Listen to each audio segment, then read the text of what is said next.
வணக்கம் மக்களே! I am Vishnu. எல்லாருக்கும் ஒரு வாழ்க்கையில ஒரு ஆசை, ஒரு கனவுகள்லாம் இருக்கும். அந்த மாரி எனக்கும் என்ன ஆசைன்னு பார்த்தீங்கன்னா, இந்த உலகத்துல இருக்க எல்லா இடத்துக்கும், அதாவது இந்த நாட்டுல இருக்க எல்லா இடத்துக்கும் பயணம் பண்ணணும்னு தான் என்னோட ஆசை. அந்த மாரி தான் நாங்க போன இடம்னு பார்த்தீங்க அப்டின்னா, சென்னை டூ ஒகேனக்கல். அதாவது சென்னையிலேருந்து பார்த்தீங்கன்னா, ஒரு 350 கிலோமீட்டர் இருக்கும். அப் அண்ட் டவுன் பார்த்தீங்கன்னா, ஒரு 700 கிலோமீட்டர் கிட்ட இருக்கும். நாங்க போனோனே பார்த்த விஷயம் என்னன்னு பார்த்தீங்க அப்டின்னா, அந்த இயற்கை அழகு, அந்த நீர்வீழ்ச்சியா இருக்கட்டும், அவ்வளோ அழகுங்க.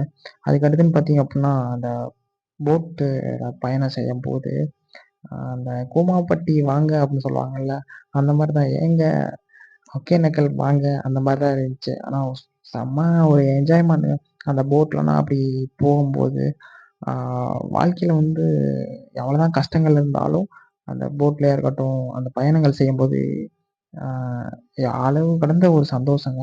அந்த நீர்வீழ்ச்சி பக்கத்துல போம்போது, அந்த போட் அப்டி சுத்தும் பாருங்களே! அதெல்லாம் ஒரு சரியான ஒரு என்ஜாய்மெண்ட்டு. ஆ அந்த நீர்வீழ்ச்சிக்குள்ள போனாலும் அது பயம் இருந்தாலும், அந்த என்ன சொல்றது? மனசுல இருக்க கஷ்டங்கள்லாம் ஒரு சந்தோஷமா இருக்கும். ஆனா சரியான ஒரு என்ஜாய்மெண்ட்டு. வாழ்க்கையில இந்த மாரி ஒரு டைம் கிடைக்குமான்னு கேட்டா கிடையாது. நம்ம எவ்வளோதான் பணம் ஒரு விஷயம் சம்பாரிச்சாலும், ஆ இந்த மாரி பயணங்கள் செய்றது அது ஒரு இன்ட்ரஸ்டிங்கா இருக்கும். ஆ அதோட நண்பர்களோட போறதா இருக்கட்டும், இந்த மாரி வாய்ப்புன்னு ஒரு விஷயம் கிடைச்சுன்னா, அத என்னைக்குமே தவற விட்டுறாதீங்க.